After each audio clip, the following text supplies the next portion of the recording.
Welcome to the Real News Network. I'm Sharmini Peres coming to you from Baltimore. The United Nations puts the death toll in Ukraine at over 5,000 now. I'm in conversation with Serhiy Kudelia about the potential solutions and negotiated solutions to the conflict in Ukraine. Serhiy Kudelia is Assistant Professor of Political Science at Baylor University. He co-authored the book, The Strategy of Campaigning, which was published in 2007. He recently returned from a trip to the eastern region in Ukraine. Thank you so much for joining me again. Thank you. Glad to be here. So, Serhiy, in our earlier segment, you outlined some elements that is crucial and necessary for a negotiated solution to the conflict. Can you recap that for me? Sure. So I think after the latest round of violence, it's very hard to imagine that both sides, both the Ukrainian side and the insurgent side, would be able to talk and negotiate without the mediation of the international community. And I think that a more active intervention of the international community, specifically the United States, the European Union, in the form of mediation, is a necessary requirement for that settlement to actually to be able to reach, for the sides to be able to reach the settlement. What kind of conditions are we talking about for the settlement to be successful? Well, the first condition is that for Ukraine to de facto cede its sovereign claims over the territory that is now controlled by the insurgents, and to agree to a temporary entity that will exist outside of Ukrainian boundaries, whatever you call it, Donetsk People's Republic, Luhansk People's Republic, you name it, doesn't matter. And that entity will be under the control of the international organizations. The UN will have its contingents stationed on the territory of these republics. And it would be important to have a framework time frame over which after which there will be a referendum on these territories that will be overseen by the international observers, where the people would vote whether they would want to stay as they were in this semi-independent state, or they would want to come back and return to Ukraine. And only after that referendum, which would be certified by the international community, you would have a final decision made on the level of the Ukrainian government on what to do with these entities.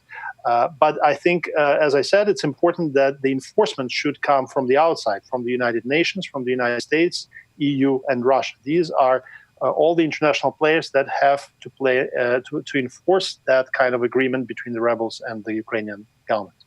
Now, Professor Kudelia, some would argue that the last elections was a kind of a referendum on the current situation. Would you not agree? The last parliamentary election, you mean? Yes. Partially it was. I agree with that. It was a referendum on whether the Ukrainian people supported a more aggressive or a more conciliatory position. President's party was arguing, positioning itself as a more of a peaceful force, pro-peace, and the prime minister's party was positioning itself as a more aggressive force. And the end result was that it was 50-50. The result was split, really, between the pro-presidential and pro-prime ministerial party. So we don't really have, I think, a set opinion in which the majority of Ukrainians would favor either a military solution or a political solution to the conflict. And I think the majority of Ukrainians would want to see a resolution to the conflict that would lead to the end of violence. I think the urgency of ending violence is clear. The need to end violence is very important.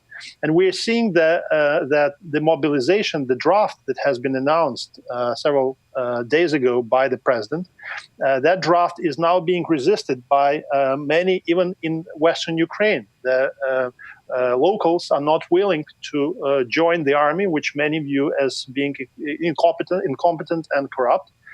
And I think that's one of the reasons why, in general, the society would not be against a solution that would end violence. Right. And one of the things that is really impeding perhaps a more peaceful approach to all of this is much of the coverage in the media. I know that the Western press news, particularly the editorial boards, describe some of the fighting there as Russia's latest aggression in Ukraine or Putin's adventures. And that really puts things in a more destabilized situation. Your comments on the media coverage? Well, the media coverage, I think, in the West in general has been very sparse and basically ignored both the complexities of the conflict, of the situation in Donbass, and I would say even the day-to-day situation in Donbass has not been very covered very well in the press, and particularly in the large networks. On television, you rarely see any news bits about what's happening in eastern Ukraine anymore. And of course, the simplified version of events that you just presented, that we're dealing with Russian aggression, the Russian troops are there, and it's an interstate conflict. It's a very easy way of explaining this conflict. It's easy to understand for people who are not very familiar with the situation on the ground, with what Ukraine is, how complex the makeup of Ukraine is, and regional differences within Ukraine. So it's something that I'm not surprised about in general. It's very unfortunate, of course, because that creates a very wrong impression of what's happening in Ukraine among the large part of the population in the West. But it's nothing surprising. Right. And also, you have written that some accounts of this fighting that's going on ignore the possibility that citizens in the region, like Luhansk and Donetsk, feel genuine alienation from the Kiev government. Why is that so? Why do they feel alienation? Mm-hmm. Well, the alienation, of course, started after the revolution, when the popular movement basically ousted the president that the majority of people in Donbass voted for.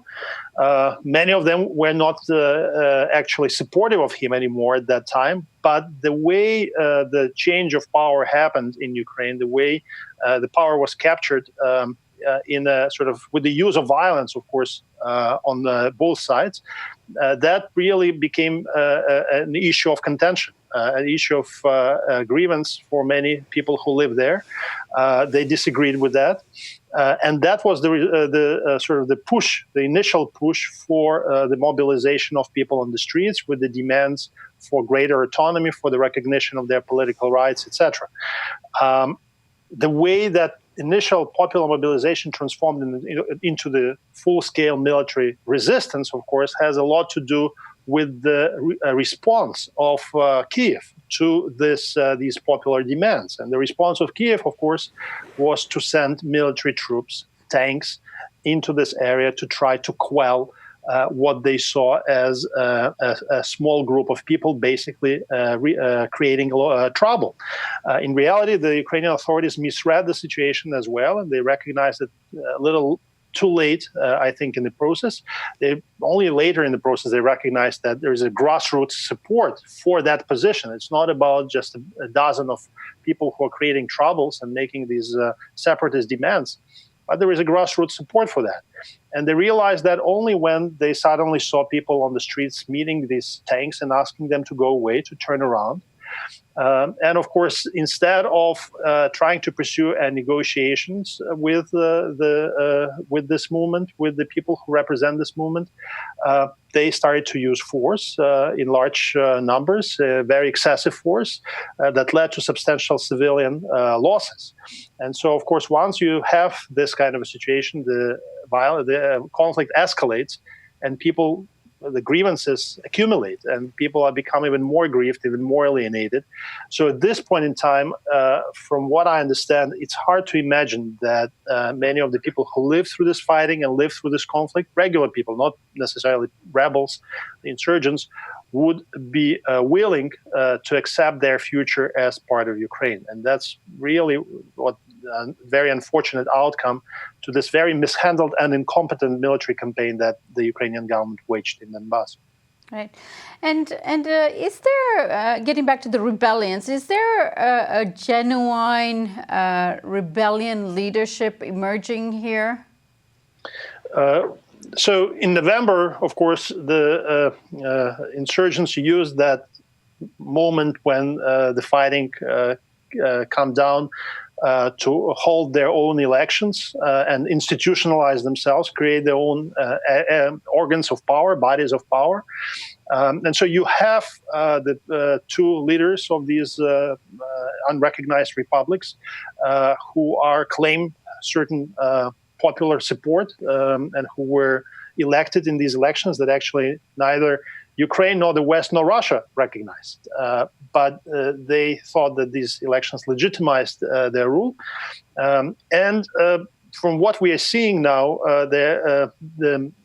these republics are institutionalizing themselves very quickly, and that you have actually different bodies, very diversified bodies that almost like in a quasi-state that are working on providing social services, basic social services, that are working on dealing with on addressing other needs of the population on the ground, and are trying to represent these people. So in a way, we are seeing an institutionalization of these quasi-republics over the last several months. Right. Professor Kudelia, thank you so much for joining us today and explaining much of what's unexplained, really, in the mainstream press. I appreciate that. Sure, thank you. Good to be with you. And thank you for joining us on the Real News Network.